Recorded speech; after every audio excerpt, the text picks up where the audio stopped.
It's your Tuesday daily delivery. I'm Michael Rand. Glad to be back for another day. Hope you guys are doing well out there. Feels good outside this morning. I stepped outside for just a bit before we started recording here. Let the dog outside, stuff like that. The humidity seems like it's finally going away. It's been hot and humid. Not that hot, but, sticky. Sticky, as we like to call it. Not as bad as in other parts of the country. I get it. We're relatively spoiled here in the summertime. It's never that bad when it's that hot, but it felt good out there today. So I'm saying, take me with you today. Take me with you on a walk, on a run, somewhere like that. I've got one listener who does that every Tuesday morning, it sounds like, with Royce. I'll get to that here in a minute. Get to another listener email as well here in a little bit. Marcus Fuller from the Star Tribune joins me here in just a little while as well to talk Gopher men's basketball, to talk a little bit more about athletic director Mark Coyle and his budget proposal, talking with the Board of Regents last week. Marcus was covering that and just kind of the future of Gophers athletics, college sports, where we're headed with that. Marcus has some NBA Summer League, Cam Christie thoughts, and some Gopher football and volleyball at the end, too, because Marcus hit media availability for those teams last week. A little update, a little discussion of those squads as well. First, though, what did I miss? It's a slow week, right? Traditionally, one of the slowest sports weeks of the year. Baseball All-Star Game tonight. I used to care a lot about the All-Star Game. I used to care about the Home Run Derby. I just don't really anymore. So there's that. Maybe you do. Maybe it's not a slow sports week if you're still into that. But the Derby was last night. Game tonight. I'm sure I'll flip it on. I'm sure I'll watch it. Ken Cha, by the way, from the Star Tribune, wrote a good piece about this 10 years since Target Field hosted the All-Star Game. I guess that feels about right. Sometimes you hear an anniversary and you're like, man, that was 10 years ago. And I think back on that, I'm like, yeah, okay, that does kind of feel like it was 10 years ago. It feels like it was a while ago, but you should go check out his kind of retrospective by the numbers on Target Field hosting the All-Star Game 10 years ago. But yeah, just kind of thinking about this week and how there's not much going on, right? You got Summer League, WNBA is still going on, of course, but they're going to take a break here pretty soon, so it's going to get even slower. You got the void, of course, of the NFL kind of between the last, mini camp and training camp, so no real on the field news there. So it's just always kind of a slower time. So I was kind of poking around, like, what am I interested in today? And I came across this piece on ESPN. James Dolan, Knicks owner, complaining about the latest NBA media rights deal that was reported on last week. Good chance it gets voted on and approved this week. It sounds like at they got some meetings in Vegas this week, coinciding with Summer League. 11 years, $76 billion. Going to make everybody gobs of money. The players, the owners, the league, everybody. Maybe everybody with the TV partners. They got to be getting something out of this if they're paying $76 billion over 11 years. So you're thinking, like, what does an NBA owner have to complain about when you're going to sign this, deal that's basically like $7 billion a year in media rights? Players have to be ecstatic. Sounds like the salary cap is going to go up 10% every year. That's the maximum it can go up. You're going to get to a point in about 10 years where some of the best players, some of the max contract players, could be making $100 million a year. $100 million a year. You could have contracts, those extensions that are now, just over $300 million, and you're like gasping. 5 years, $300 million? You could have contracts $400, $500 million in a decade when this cap keeps going up, in large part because of these media rights deals. So what does an owner have to complain about? Well, Dolan, of course, the Knicks are probably the biggest market team in the entire NBA, right? They're in New York. They're the big team in New York. He's complaining about a few things, but one that caught my eye was complaining about what this deal could do to the local carriage of teams, the regional sports networks. And so he's basically saying because there's so many more options in this contract to show games on different networks, on streaming platforms like Peacock and Amazon Prime is probably the biggest one. Because there's that opportunity, the role of regional sports networks is diminished so much that he has called them, I think the word he used was unviable. He wrote a letter to the league outlining, a lot of things he doesn't like about it. ESPN got a hold of it. He sent it to the Board of Governors on Monday, or they got a hold of it on Monday. He's basically saying, he said, quote, "The NBA has made the move to an NFL model, de-emphasizing and depowering the local market. Soon your only revenue concern will be the sale of tickets and what color next year's jersey will be. Don't worry, because due to revenue pooling, you are guaranteed to be neither a success nor a failure. Of course, to get there, the league must take down the successful franchises and redistribute to the less successful. This new media deal goes a long way to accomplishing that goal." He is definitely an outspoken critic. You're like, everybody's going to get rich. What's the problem? And he's like, well, everybody's going to be the same now. And I'm sure a lot of teams are saying, yeah, what's the problem with that? We're all going to be making money hand over fist. Just quiet down and take the money.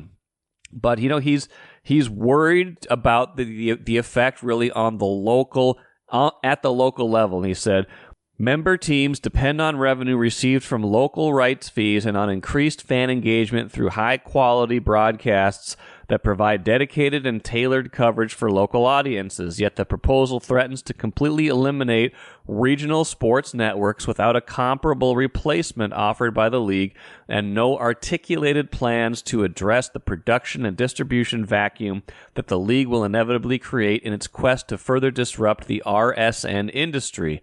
He adds, "The increased number of exclusive and non-exclusive games means that national partners would have the ability to air nearly half of the regular season and all postseason games. This reduction in available games for RSNs risks rendering the entire RSN model unviable.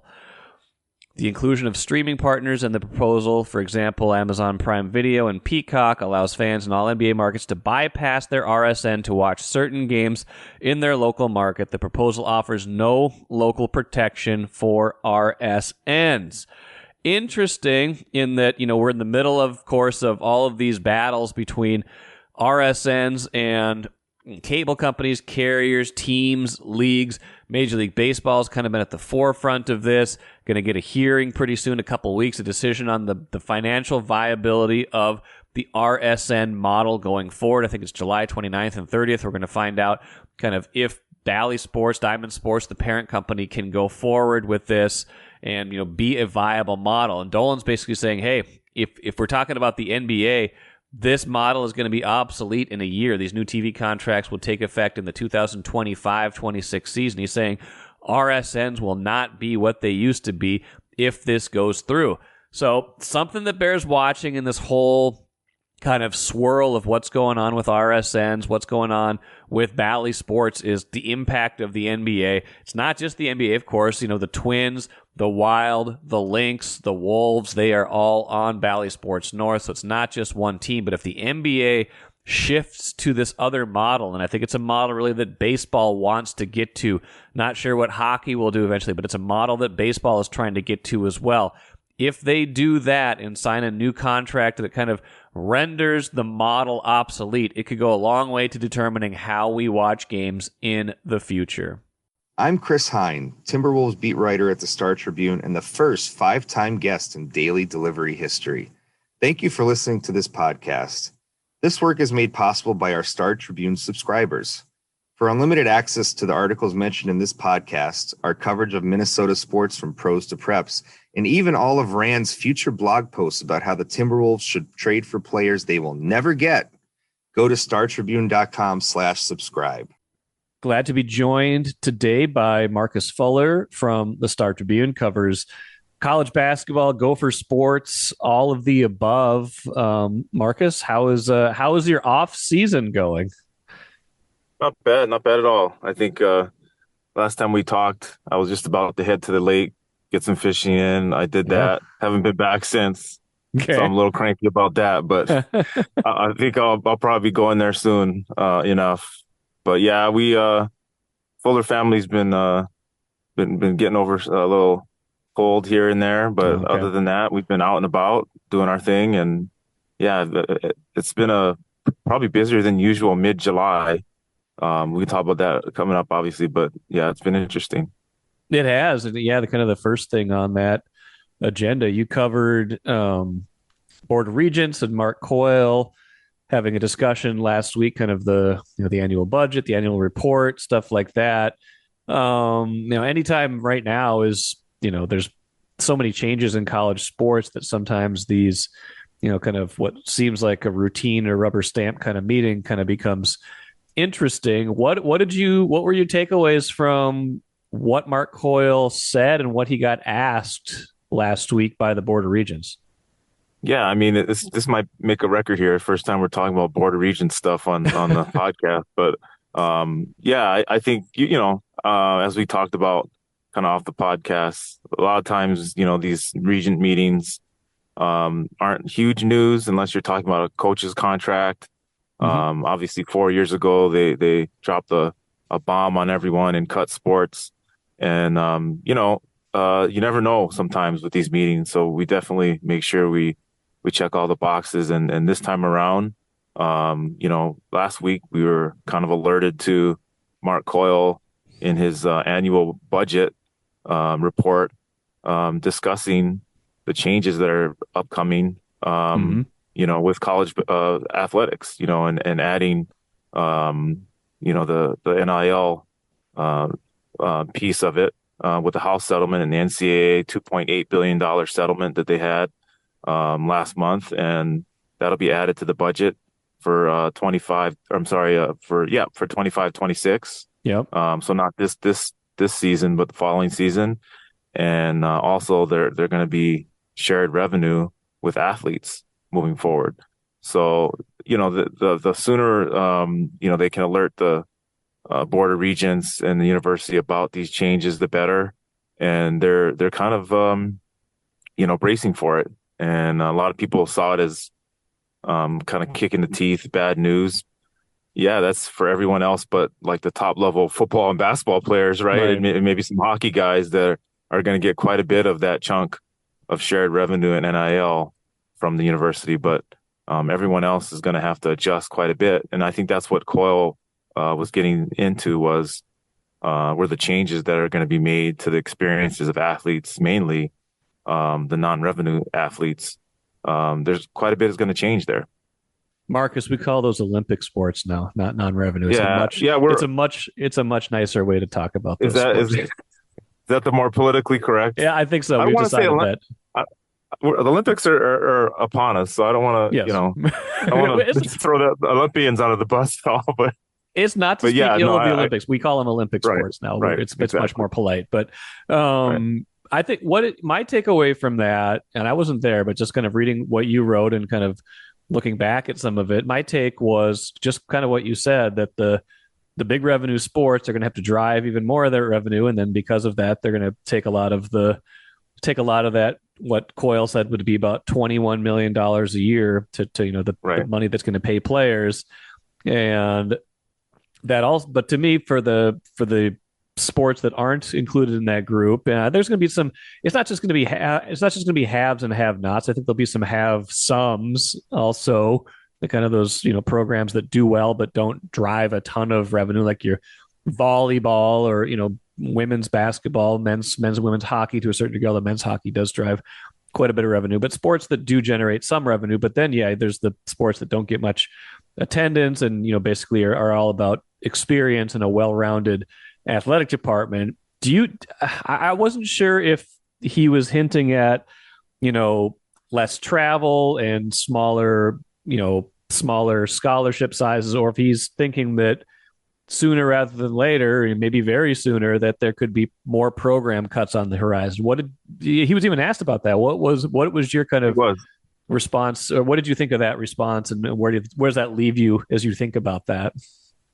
Well, he was pretty vague, but we've already had a conversation. The Star Tribune and our columnist Chip Scoggins had a good conversation with them, and we've had conversations with them, or I've had, since a lot of these things have come down.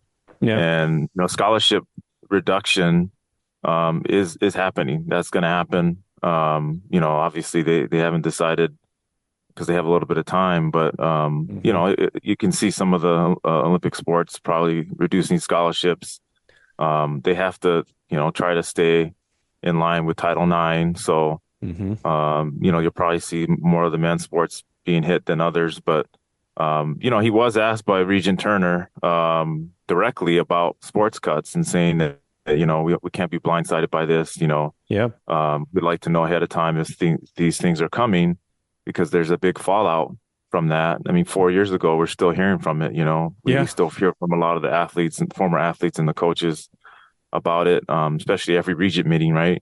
Yeah. But I think that, right now, his answer to that was that's not the answer or the direction that they're going. Mm-hmm. I don't know how much money you save, really. I mean, I'll just bring up gymnastics. Mm-hmm. The last time around, men's gymnastics was cut, and they could have really funded themselves, after the fact. Mm-hmm. So it's more than just that. I think the sports cuts the first time around were more Title IX, I think, than anything, and then they obviously used that excuse to try to save some money that they could use Right. for football or what have you. But I think it was more Title IX than anything this time around. The money is going to come from other things. You mentioned it, and he did discuss it. The changes in travel. Yeah. They're already going to play a more national schedule, right? By adding the Pac-12 teams, Mm-hmm. but other than conference play, you're going to probably see a lot of those other sports, or maybe even basketball. Maybe not make such huge trips for non-conference, Yeah. more regional non-conference. I know the men's basketball team has this tournament in Orlando, Florida, coming up in November. But they're not going what Tubby used to go to Hawaii and Bahamas, right? And Puerto Rico. They're not doing those anymore. Right. Yeah, I think you brought it up, like traveling changes, reduction in scholarships, just overall experience. Not to say that you're going to come in there and feel like it's a totally different program than what it used to be. Uh, they still want to treat the athletes like they just, they're Big Ten athletes. I mean, there's going to be a Yeah. lot of money coming in from TV contracts and NCAA tournament. Uh, the college football playoff. But again, those will have to be allocated in a certain way. You mentioned the $21 million Mm-hmm. that they're going to have to share revenue with athletes. But then you also have the colleges taking over NIL now. Dinkytown Right. athletes is still going to be involved. Mm-hmm. They really will still be involved because NIL through Dinkytown, that's vital. I think people get confused, and I get confused sometimes when the NCAA and the settlement happened. They said all of a sudden now, starting in a year from now, that the universities will be able to take over NIL. Yeah. When they said that, they did not mean that the collectives will vanish. Okay. Some of the schools will say, "Hey, we'll just take over." The collectives. We Right. don't need you anymore. But schools like Minnesota, they need the collective because the Right. collective, what they do is they handle contracts through the athletes directly, Right. and they're able to set up sort of like an agency. A lot of this NIL with corporations and things like that the university doesn't have to worry about. But again, the university is also going to come up with their own NIL, and I think that's a little bit different. That's more of the shared revenue part. So it should Yeah. be interesting. I think that the athletes understand their value now more than any time in sports, and so you'll see the athletes that have the most the biggest brand, Mm-hmm. the most Mm-hmm. attention, whether it's social media or, just straight up success on the field, on the court, where have Right. you. And those are the ones that'll be getting paid the most. I mean, you can have a gymnast that has a lot of followers or that's, winning championships or Olympic level or what have you, that a wrestler, we've had it in the past. So there's chances that athletes have if you don't play the most high profile sports Mm-hmm. to make a lot of money, and then but again, I think that people worry about how is the university going to come up with this money.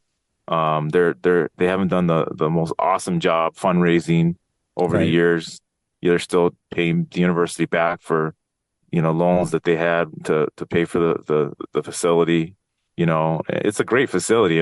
It almost still looks new in a lot of Mm-hmm. ways, It does. but the fact that they're still paying for it, from some Uh-huh. of the loans, I mean, that's just crazy because there's a lot more money out there that the university needs, and it's you're kind of scratching your head of where it's going to come from. I agree with that. Final point on this, and then let's get into some basketball specific stuff, maybe a couple other sports too. I wrote about this last week. Like you and I have both covered the U to varying degrees for a long time. You more closely, obviously, in last decade or two. But even from afar, Marcus, there's never really been a time that I can remember where there wasn't some sort of budget, crisis question in Gopher athletics. My question to you is: does this feel different to you, just because this is, while it's still another budget question, is this different than just, hey, I don't know how we're going to pay Coach X or things like that? Does this feel like an all new kind of a whole new ball game at this point? Yeah, I mean, I think you look at it and it just blows your mind.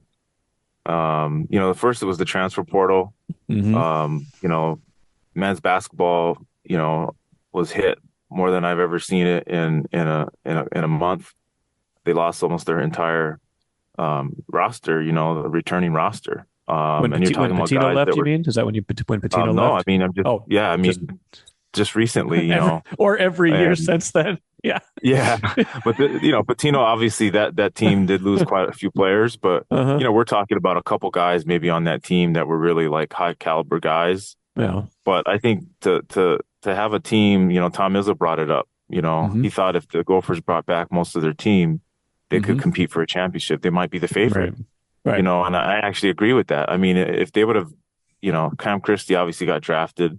Right. But if they were to return everyone else with Dawson Garcia, the leading scorer, returning in the Big Ten, Mm-hmm. and then you add some recruits, I would argue that they would be one of the top three teams in the Big Ten preseason going Mm-hmm. in. And Mm-hmm. this they just haven't had that, in No. over almost 20 years that I've covered this team.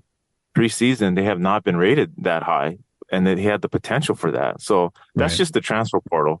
So that Right. blows my mind that you can have so many guys that seem to be coming back, that seem to be having a good experience, that actually turned the program or the season around and had a pretty good year, 19 wins, Mm-hmm. and then all of them left, except for a couple. That surprised me. And then you add the NIL into that was the primary reason, and that's something that every coach across the country is going through. It wasn't Ben Johnson's fault. He's not an agent.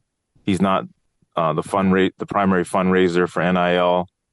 So it's just, I think it's frustrating for coaches and beat writers in a lot of ways, because you make relationships with these guys. You think you're going to cover them from at least a couple of years, and they're gone. They Yeah. have a whole new team, almost a whole new team now. 9 seniors. So this will be an entirely new team next year, whether, it has nothing to do with NIL. These guys have their eligibility gone. You know what I mean? So, Right. I think that part of it has been shocking, because, again, like fans, you get attached to players, and and last year was pretty exciting season to watch. And then all of a sudden, there's almost a completely different team. The football team, there's been, there's every year there's a handful of guys, or, dozen guys that leave, and then obviously get drafted. So I think both those sports, you got a new quarterback in football and basketball. You have almost entirely new roster. I think both of those sports fans are going to quickly find out quite a bit about guys once the season starts.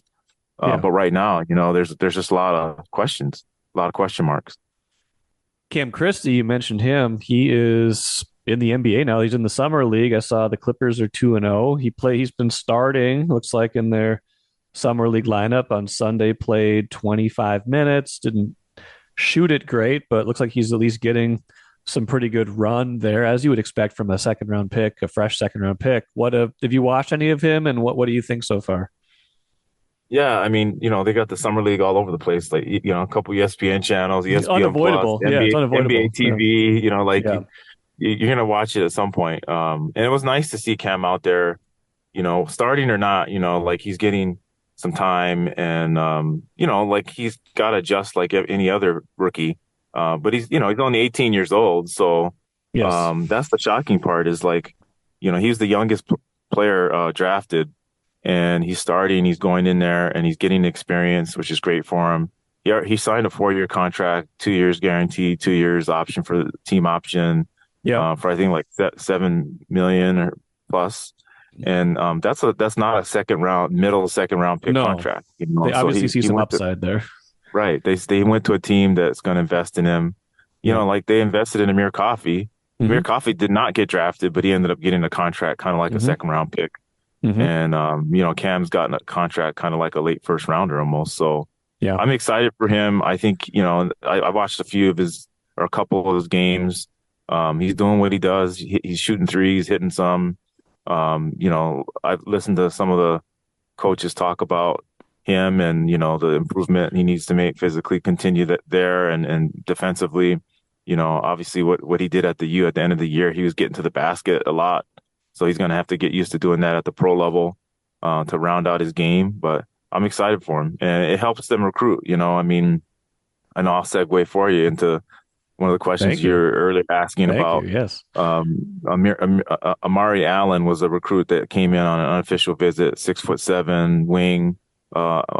Actually can play the 1 and the 2 as well, from Wisconsin. He's from the Green Bay Mm-hmm. area, but he's playing for a prep school in Florida. And he's a 4-star guy. And they've compared his game to Cam Christie a little bit, maybe even a more Amir Coffey type, saying, hey, you can come in here as a freshman, and if you have the right type of season, you could possibly get drafted just like Cam did. Right. And that really, was selling him to come to the U. And so he set up an official visit in August. He's actually going to be there for the football opener versus North Carolina. Okay. He's really excited to see the atmosphere of the fans, at that game, but also just a little bit more about the team. And they have a 6'11" center from North Dakota that actually transferred to Cretin-Derham Hall.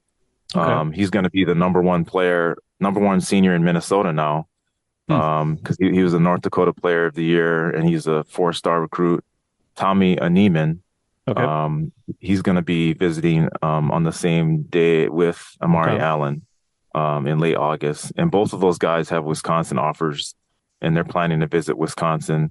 So, it's pretty critical that, in this day and age when, you're going to get most of your recruits from the transfer portal. If you can hit on a couple high school recruits, that's huge. I mean, these guys are going to come in. They have the talent to come in and help you right away. I mean, Aneeman's like 6'11", 245 pounds. So he's already a big body, Right. and he looks the part of a Big Ten center. And Amari's got all the talent in the world, kind of like Cam did on the perimeter to come in and play a lot. So I'm excited to see what they do. Ben Johnson and his staff with those two guys. They were watching him this past weekend in the evaluation period. Amari played really well. I've seen his name in a lot of places on social media. Some of the top performers in the Adidas circuit, and Aneeman played pretty well too in his for his team. He actually plays for Howard Pulley, a local team. So Okay. Yep. yeah, I mean, they're not going to recruit a lot of guys, just because of the way the portal is now. Yeah. But those are two must for Ben Johnson. Must gets. You are obviously tracking how the current team looks. They're in, practices, the summer practices. They've been going on. You're not going to replace everybody they lost with just one or two guys, but how does, especially in the backcourt, how is that competition looking right now? Yeah, I mean, I'll have a story on that coming up soon. But I think every year since Ben Johnson's gotten here, he's had to replace almost the entire backcourt. That's not what every coach hopes to happen in this kind of worst case scenario sometimes, right? But he's done a pretty good job of finding the right guys. I mean, first year he brought in Peyton Willis back, who had transferred Yeah. away, and he ended up being almost an all Big Ten type of guard. The following year, he brought in Talon Cooper, who ended up being a really, really solid get. Actually played even better after he transferred to South Carolina, and he helped them get to the NCAA tournament. But Right. he was one of the top guards in the portal. And then last year, he really hit on Elijah Hawkins, who led the Big Ten in assists, and he was one of the top assist guys in the nation. And then Mike Mitchell Jr., Cam Christie. But, you lose the Hawkins, you lose Cam Christie. Yeah. Cam was kind of a thought that they were going to lose him once he was playing so well to the draft. But Hawkins, exiting the Texas Tech was a big blow. I mean, twice he told me after the Big Ten tournament, he told the Gophers a couple weeks later that he was staying, and he left. Yeah. But the transfer portal, there's always an opportunity to find the next guy. And Lukai Patterson was a local kid from Minneapolis, played for Minnesota Prep, and he was a really solid player in the portal. And he averaged 14 points a game last year at Charlotte. And, he's coming in. He's going to be a scorer for them and primary ball handler. And Isaac Asima, is a guy that he's a top recruit. I mean, he was rated, I think, top 10 point guard in the country in the senior class. So he's going to be able to learn from a lot of seniors. They have a handful of seniors from the portal that they brought in. I mean, I'll keep naming them. Caleb Williams put up 40 points versus the Gophers in an exhibition game from McAllister, local McAllister Division III. You got Brennan Rigsby from Oregon, who's a leaper, 40-inch vertical, but he's really good defensively. And he had 19 points versus Michigan when Oregon played Michigan last season. Femi Odukale is kind of the sleeper. He's a transfer from New Mexico State, but he played at Seton Hall and Pittsburgh. So he's got two programs of high major experience. He's 6'6", over 200 pounds, strong guy, can play probably 4 positions for him. And they just added, which is surprising, but they just added a couple weeks ago another transfer, Tyler Cochran from Toledo, and he's an Illinois native, and he's a big guy. I mean, he's not tall, but he's about 230 pounds. Can really defend. His conference is the Max quote defensive player of the year. Okay. So there's a lot of guys. And I think that Mike Mitchell Jr. coming back, they needed at least one guard to come back because that not only he's the older player, but he learned the system. He played well last year, especially offensively, shooting the ball. So, you got all these older transfers coming in that know how to play. And then you got one that knows the system.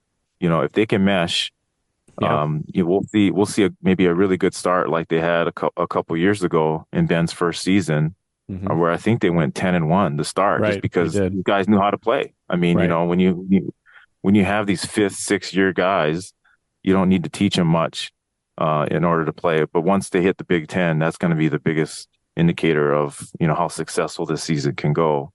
And I mean, there's a lot of new faces. So as soon as I get out there, I can't wait to get out there at some point. Again, I went to practice once, but to see him a little bit more. You were out at football and volleyball last week too. Before I let you go, I haven't heard much on either of those things lately, just because of the kind of the pattern of guests I've had on. Anything from that kind of stand out to you?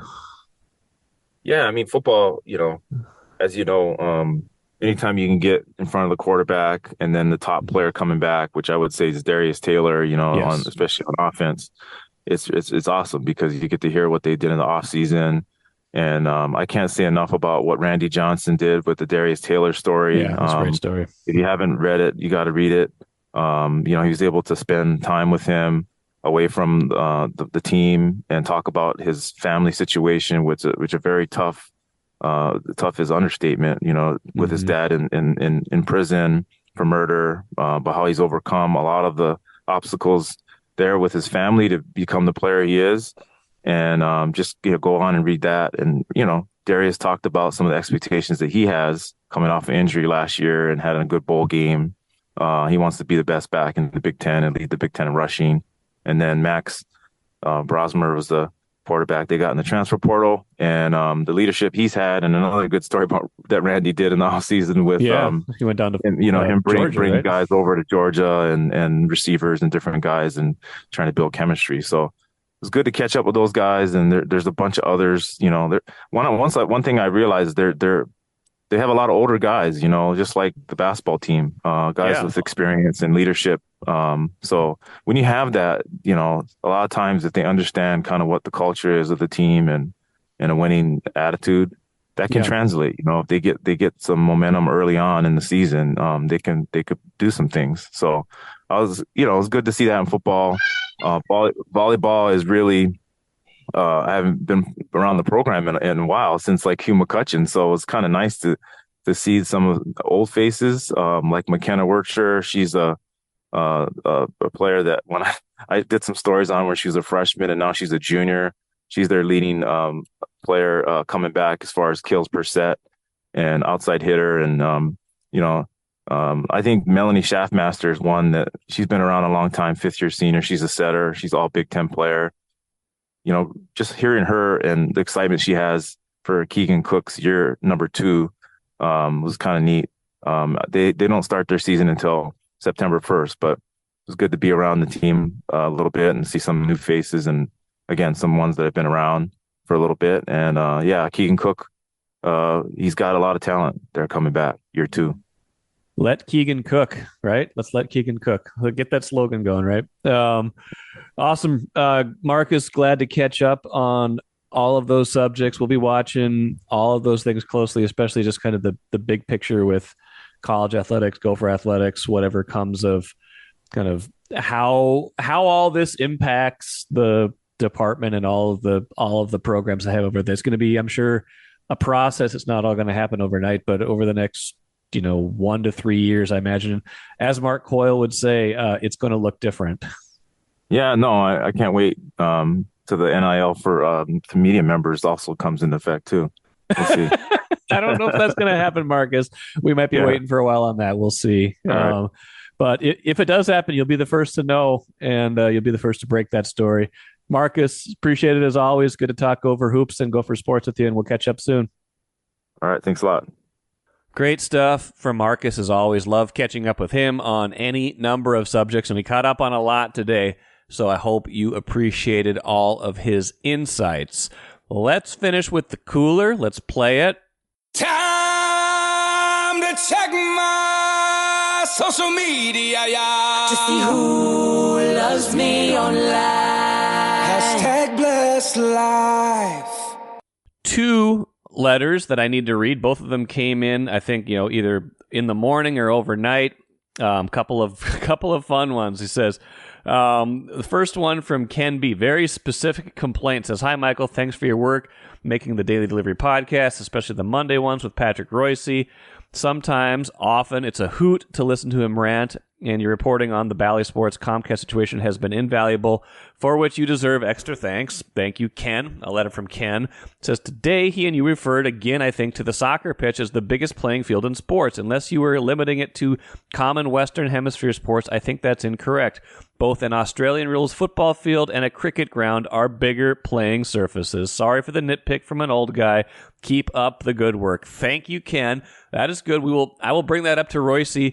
I don't know how that will be taken. It could result in another rant because, Royce doesn't love nitpicking sometimes, but I will bring that up. I'll try to remember to bring that up to Royce next Monday and see what he thinks about that. Maybe we can find an even bigger playing surface. The last one comes from Mark, kind of related. He says, "Good morning. I look forward to my run every Tuesday morning." Maybe he waits a day. Maybe his run is so early that the podcast isn't ready yet by the time he goes for his run. "I look forward to my run every Tuesday morning and listen to you and Pat talk about the stories of the week. But when Pat said, 'Why does everyone complain?' I almost lost it. What would Pat be without complaining? Thank you for the great podcast and a great newspaper. I read it every morning." From Mark. Love it, Mark. You're right. Royce maybe does make a living off of complaints. Not all of it. That's not all he does, of course. But yeah, where would Royce be without complaints? So Royce, yes, Royce saying, what are people complaining about? Maybe is a little bit got to look in the mirror sometimes, and maybe he's doing a little tongue in cheek as well. Thanks, everybody, for listening today. Keep those letters coming. Love to hear from everybody. Until Wednesday, I am Michael Rand, back at it again tomorrow.